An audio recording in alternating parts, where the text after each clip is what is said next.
It's great to be here. Welcome to the premiere of my movie. Please raise your hand if you've ever presented, whether it's something like this or to a team, small or large setting.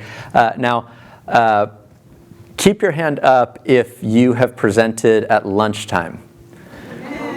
All right, so you all know how I'm feeling right now, being the only thing standing between you and getting lunch. So I want to talk about onboarding today. This morning we heard that onboarding is one of the biggest functions of customer success. Sometimes onboarding is not part of the same team, so I want to acknowledge that from the get-go here. I bet in this audience we have a broad spectrum of where onboarding is handled.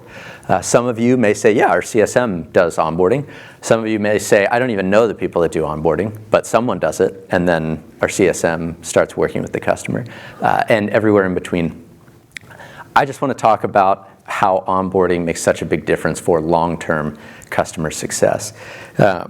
We started GuideCX and with this idea that we could help people work better together. In the onboarding experience, you should be capitalizing off the momentum coming out of sales, right? Somebody's so excited that they purchased your product, but now they need to get it up and running, and they need to be getting value out of it. So how do you do that? I'll start, I guess, by telling you a little bit about myself and introducing myself, and again, to keep it lively here during the lunch hour. We'll play two truths and a lie. So you'll raise your hand for which of these you think is a lie. Okay, so the first is that I'm a father of 4 boys. The second is that I walked into the White House with the New York Yankees. And the third is that I went skydiving the day before my wedding. So raise your hand if you think number 1 is a lie, that I'm the father of 4 boys. Oh my gosh. I will do my best to not take that as a hit to my ego, that I look, that I don't look like I could have 4 boys. Number 2, who thinks this is a lie, that I walked into the White House with the New York Yankees? Okay. And then number 3, that I went skydiving the day before my wedding? Wow, by far you all think that I don't have 4 boys. And now I'm regretting my decision of not putting a photo of them in my slide deck here. Because I do. I could spend the next 28 minutes and 45 seconds just talking about my sons. They're amazing. I feel very, very lucky. I have a wonderful... What's that? Oh, no twins. Yeah, good distinction. Thanks for asking. No twins. I really wanted a daughter, and my wife has now told me that I can adopt if I want a daughter. So that's not happening. My wife also told me that if I ever wanted to go skydiving, the day before our wedding would be my last opportunity to do that. And I missed that chance. So I have not gone skydiving. Number 3 was the lie. I grew up in DC, and my mother worked at the White House, and the head of Secret Service was watching me for the day babysitting. I put that in air quotes because my report to my mother at the end of the day was, great guy, but not a very good babysitter. I found myself wandering off quite a bit, which should, I think, give us all a sense of comfort that the Secret Service is doing their job, not watching little kids as they run around.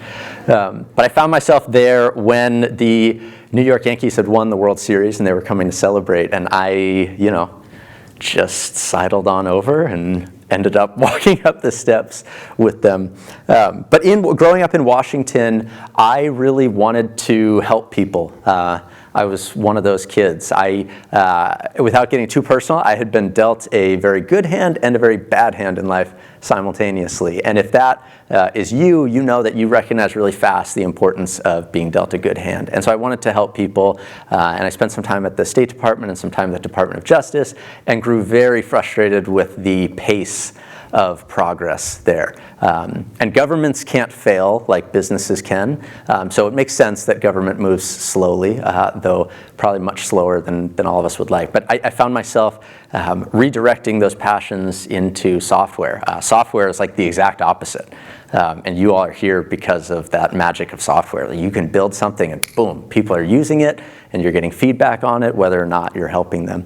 And so I became very fascinated with data and with figuring out how to create software that would help people work better together and help people get things done. And so a lot of that got focused on onboarding. And so today, some takeaways that I hope you'll have at the end is thinking about some keys to a successful onboarding process, how good onboarding can impact long-term customer success, and some pitfalls to avoid. So think about this handoff moment between sales and customer success. In customer success, you want to, we've heard some great pieces of advice, especially around what to measure. You want to help make sure that your customers are getting every ounce of value out of the product that they just bought. And in sales, you want to help make sure that your prospects understand why they need you. But there's this in-between phase. There's, whether you call it implementation, whether you call it handoff, I call it customer onboarding.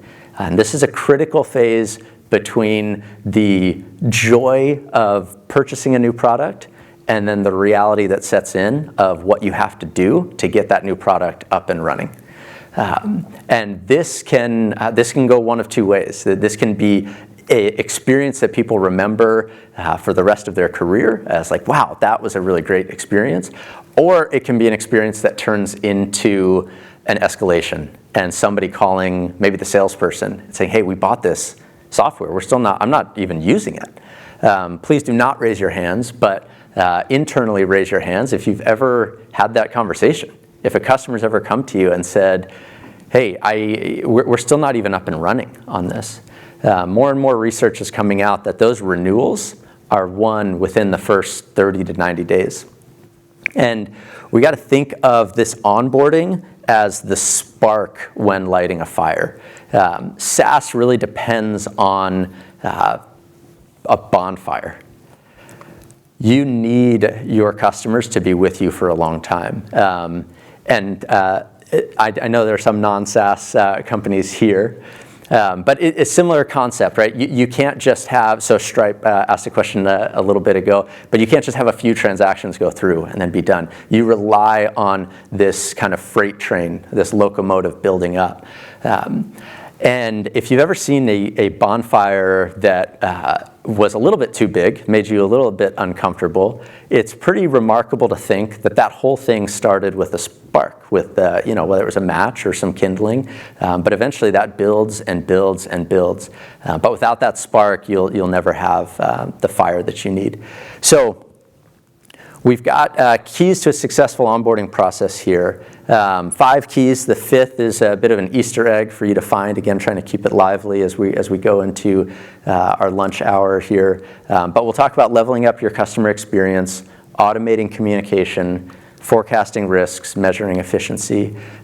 Look through these things as you get back with your teams. Where are you making strides on these? Where do you need to make improvements?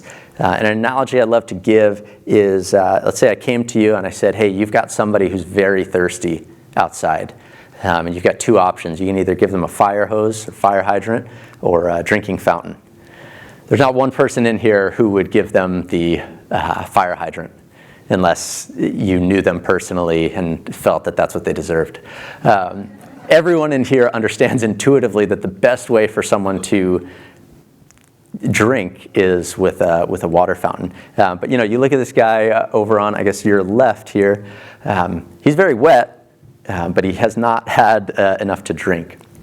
So think about this with your teams. This can be a fun analogy to run with your teams. Hey, we are so excited and frankly excitable when we get a new customer that we want them to know every single thing about our product right now. And we want them to understand all of it. And for us, it's second nature. So we figure, yeah, we'll walk through from top to bottom how the product works and every little bit of it, and they'll understand it and they'll love it as much as we do. And then they'll be customers forever. And won't it be so great?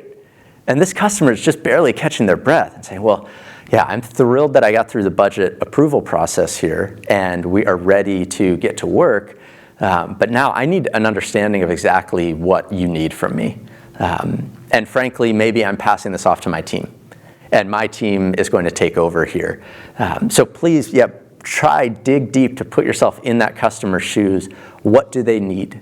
When I talk about leveling up your customer experience, this is the takeaway that I want you to leave with, like really that exercise of putting yourself in their shoes, what they've just gone through in their life cycle as your customer, and what they need next. Make sure that you're giving them a water fountain, not a fire hydrant. And the reason, I guess, just kind of some bullets that you can take away here. The reason should be obvious, but not only are you going to truly satisfy their thirst, but you're going to make sure that they are excited to share their experience with others that are working with you. Word of mouth is no longer just face-to-face or at a networking event. Word of mouth, as everyone knows, is now it's a phenomenon. It's on TikTok. It's in the comments section. I heard someone in a talk the other day refer to the comments section of a video as the cesspool of humanity, which I just thought was beautiful. But anyway, I love this quote here, and the understanding that you will be disproportionately rewarded when you do the right thing. You provide a great experience. I take that back to your team. They will be disproportionately rewarded by doing the right thing, and they will be absolutely punished when they don't. You don't want to be absolutely punished. You want to be on that side of being disproportionately rewarded. When we think about onboarding, there are some lessons that we can learn from the consumer space. So in B2C, you got a lot of companies that have invested tens of millions, hundreds of millions of dollars in creating an experience where their customers know exactly what's happening at all times. And think about all of these. If you've ever used any of these, I bet 100% of people have used Amazon or FedEx, maybe not Pizza Hut, DoorDash, but these are experiences that have actually tapped into something that neuroscientists are discovering of what happens in your brain when you are anticipating something. So in a purchase process, you buy something, if you don't have it yet, your brain kind of lights up. And the centers of your brain that light up are fear and value. So you're asking yourself, fear almost along the lines of anxiety, not along the lines of terror, but what's going to happen next, kind of fear of the unknown. And then value being the buyer's remorse internal interview, right? Am I really going to get out of this what I wanted to? Have you ever purchased something and brought it home and tried it on or looked at it and thought, no, this isn't for me? Those two centers of your brain really light up in this process. And so what these companies have discovered is that if they can help make sure that you know where things are every step of the way, then your fear is dramatically reduced and your confidence in the value that you're going to get is dramatically increased.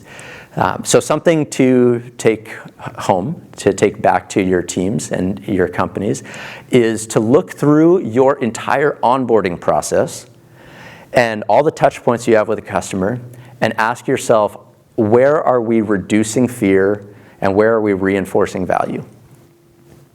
So you can go through every single touch point and figure that out. But then you should also say, okay, that's good. That's a good starting point. But we actually need to make sure that every time we interact with a customer, we are either reducing fear or reinforcing value. And if we're doing both, even better.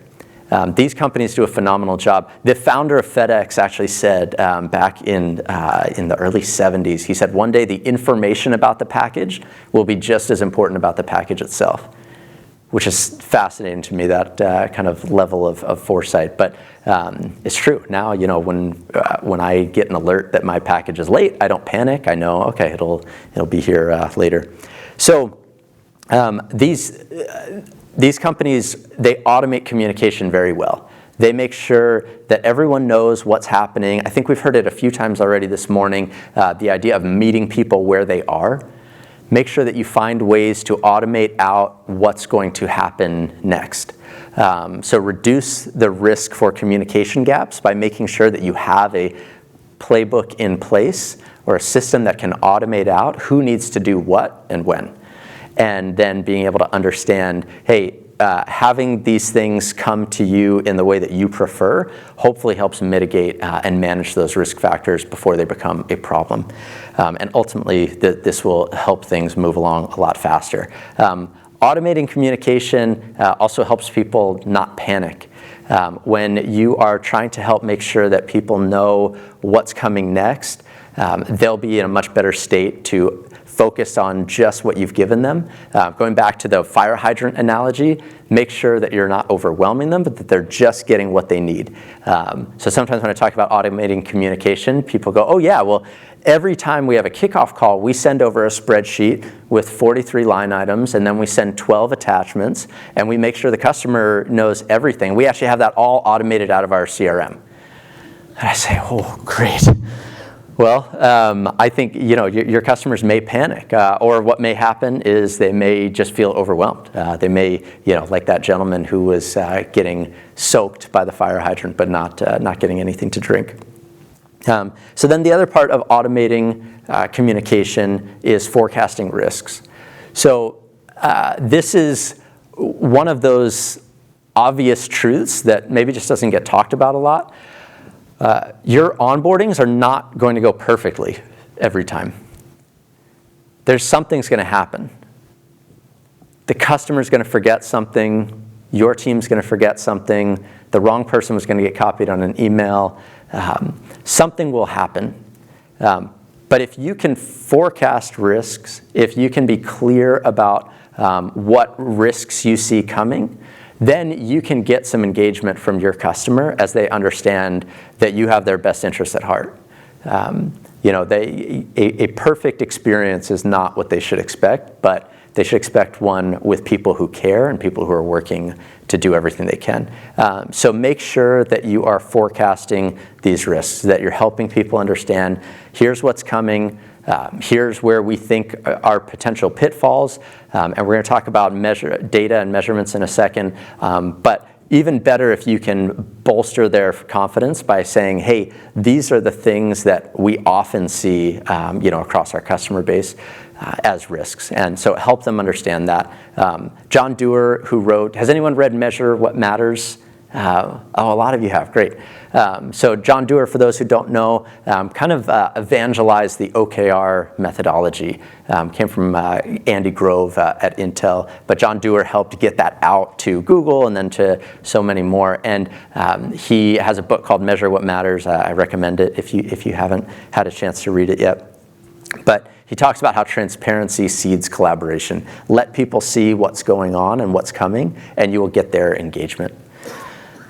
So I won't say who, but earlier on, we were working with a Fortune 100 company, and they had me thinking about this a lot. Data can sometimes be like a rocking chair, where it gives you something to do, but it doesn't get you anywhere. I've seen companies spend so much money on finding the right insights, but then not taking action that would correct those things.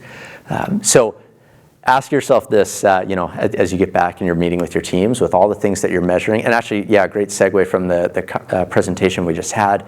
As you look at what you're measuring, are you just kind of enjoying the back and forth rocking motion of measuring? Or are you taking those measurements that we were just taught about and making changes? Are you making sure that they have an impact? So I'm going to give you some things to start measuring right away. These are things that you need to be measuring in onboarding, and these are things that more and more companies are starting to adopt to make sure that onboarding process between sales and customer success is as smooth as possible. And I want to give you one around time, one around quality, and one around cost.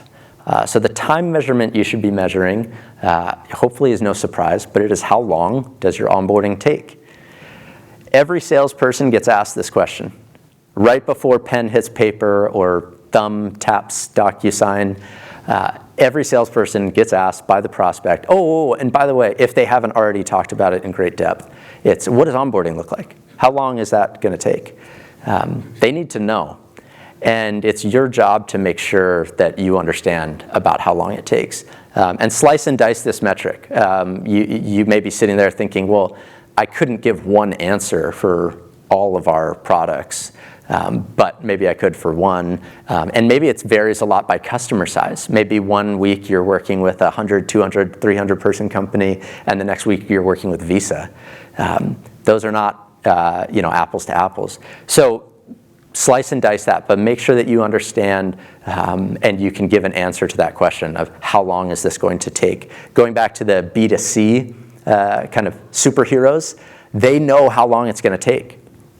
If you're ordering food on DoorDash and you see that the driver's on the way and there's traffic, you're not mad. You know that you'd be stuck in that same traffic if you went out to get it yourself. So yeah, make sure that you're setting good expectations and that you know yourself how long it takes. The next thing is who on your team is generating highest satisfaction. We've heard about a lot of different ways to measure customer satisfaction. Somebody asked a great question in the last session about NPS. NPS is very much I think a buzzword almost now for customer satisfaction.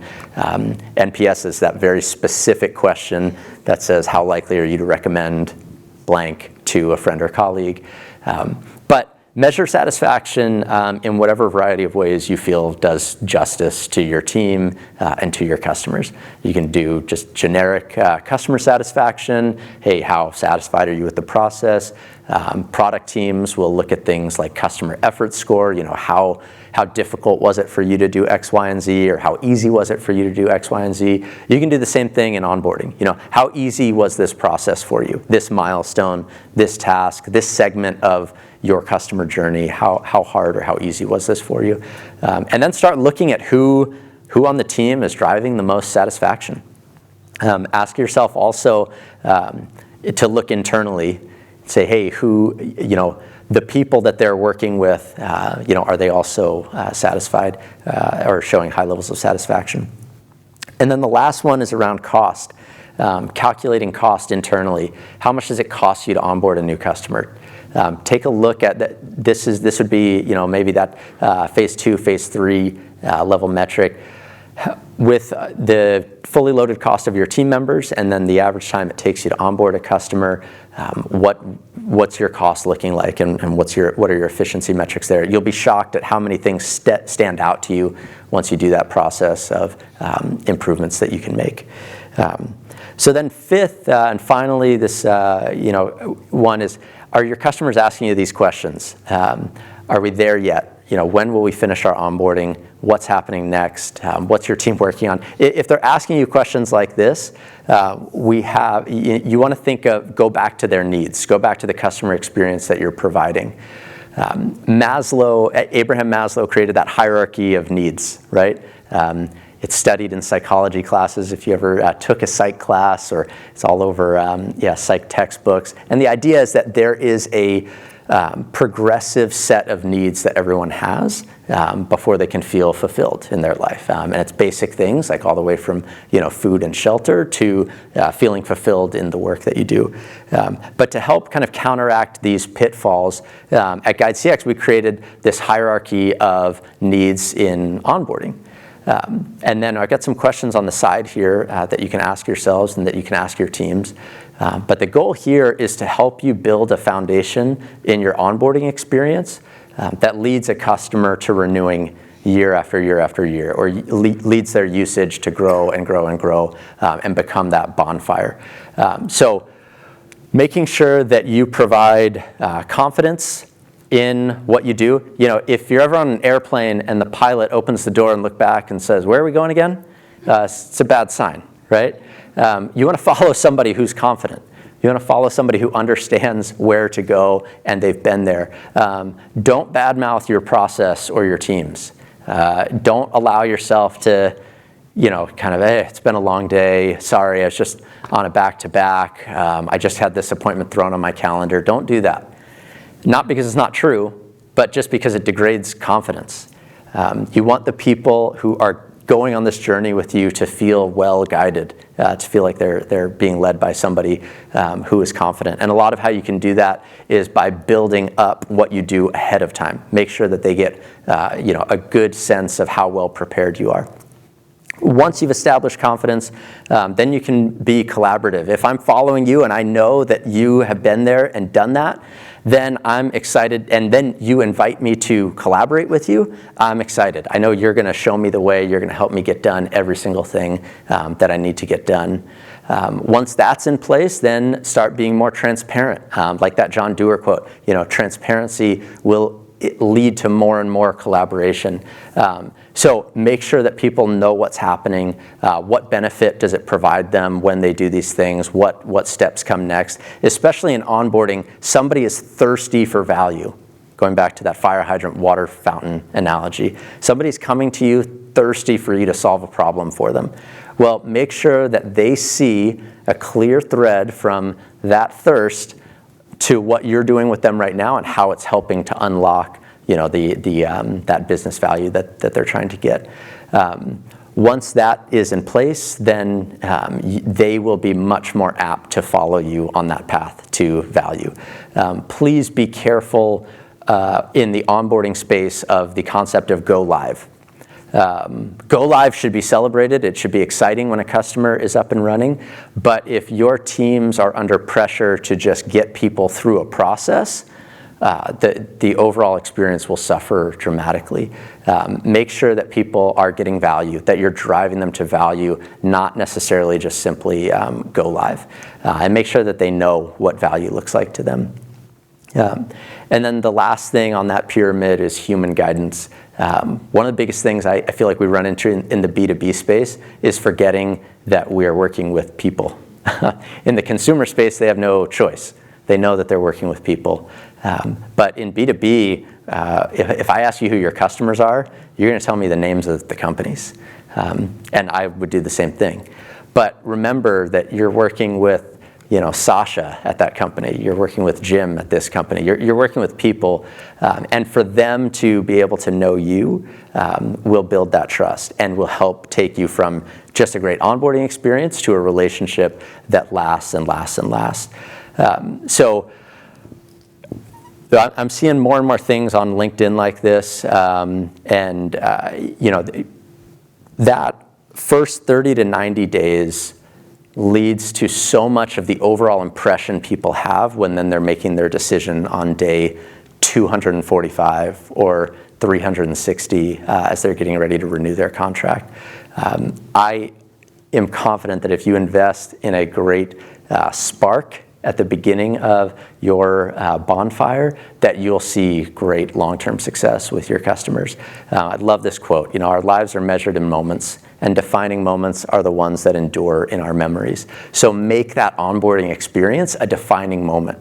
Don't make it something just to get through, just to hustle through so that they can go live. Make it a defining moment so that when it comes time to renew, when it comes time to grow, when it comes time to look at other competition in the space, they remember and they have that in their memory to draw on.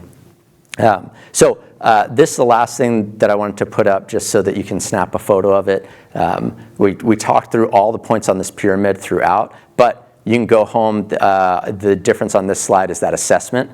So go back and look at each section, ask yourself and your teams these questions, and evaluate yourself from 1 being, hey, we're not so great at this, 3 being we are great at this, 2 somewhere in the middle, and just start prioritizing. Start prioritizing where to put your efforts. But yeah, again, as you do, you'll make sure that onboarding experience really does truly kind of become the spark that turns into a bonfire of great long-term customer success. Thank you very much. Hey, Harris, that was great. I do have a question not related to this. I was just curious, who was the president in the White House when you walked in? This was Bush. Oh, okay, very cool. Yep. Yeah. Senior or junior? Junior. Awesome. Yep. Very cool. Yeah. Excellent. It's a great presentation. I really appreciate some of the insights. I was going to start off with a question here. This is your second question. Oh, yeah, right. yeah. That was more of I needed to raise my hand before. Anyways, one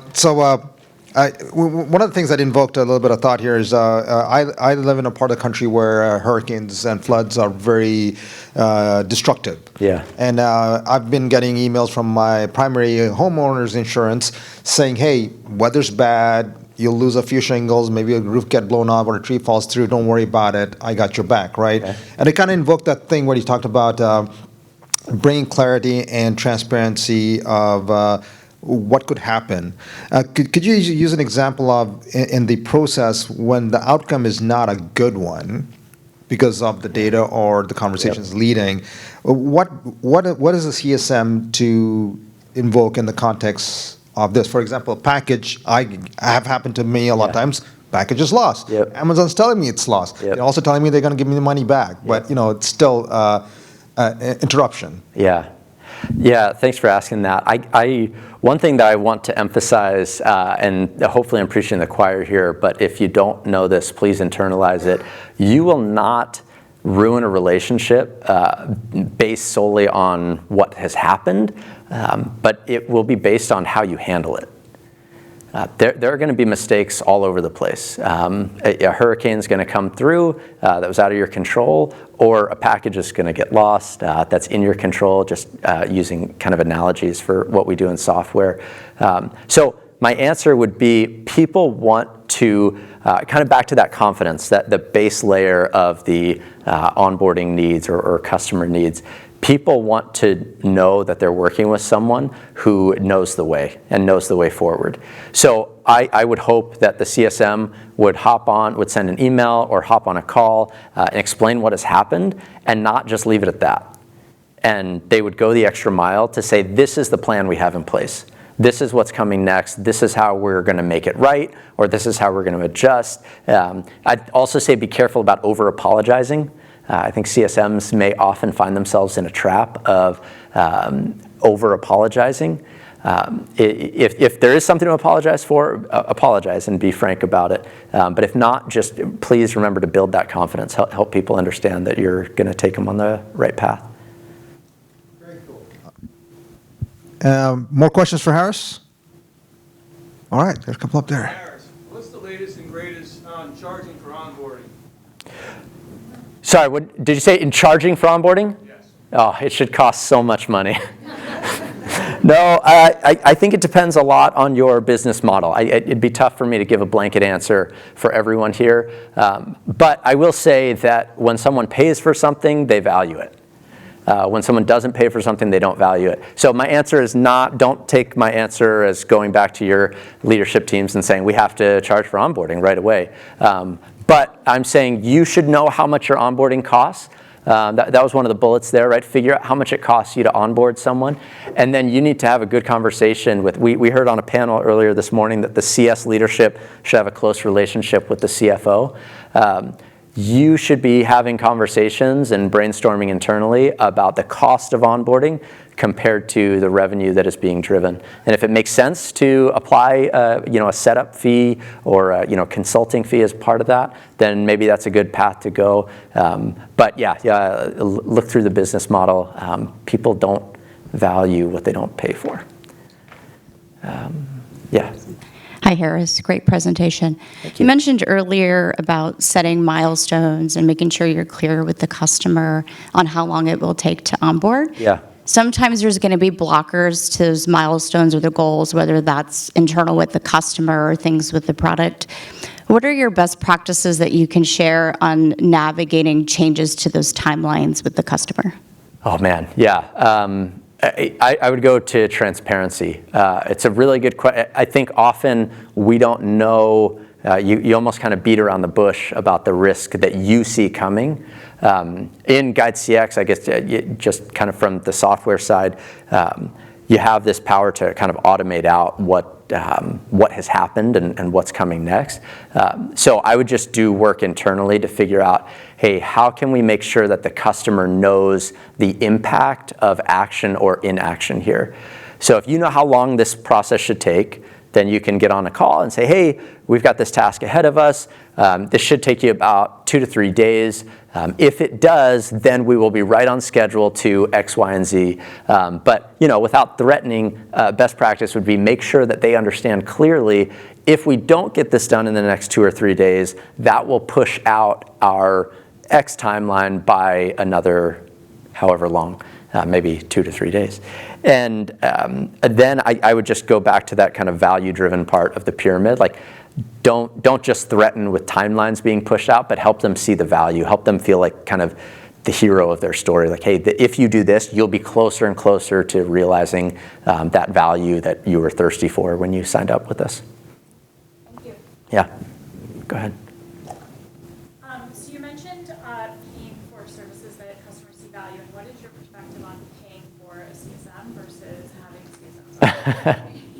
Same answer. Yeah, I would say, again, really hard for me. I feel like a politician right now. I will not give a blanket statement that you should or should not, but I would give the same answer, that people don't value what they don't pay for. That's not a veiled way to say, yes, it's a no-brainer, people should be paying for a CSM, but it's to say that you internally need to look at the cost of a CSM to keep a customer or to help a customer grow, and then be asking yourself, where are we making up that cost?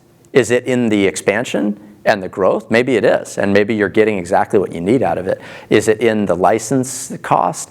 It's got to come from somewhere, otherwise things don't work.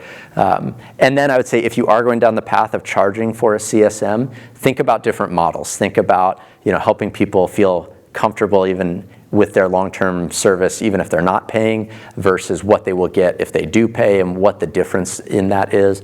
And you want to, I'd go back to kind of reinforcing value and providing antidotes to fear. Like, if you can help people understand where you're going to take them on that journey with a CSM who's paid, or a CSM who's not, or a way you approach things when they're not paying for a CSM, then a customer should feel in good hands there.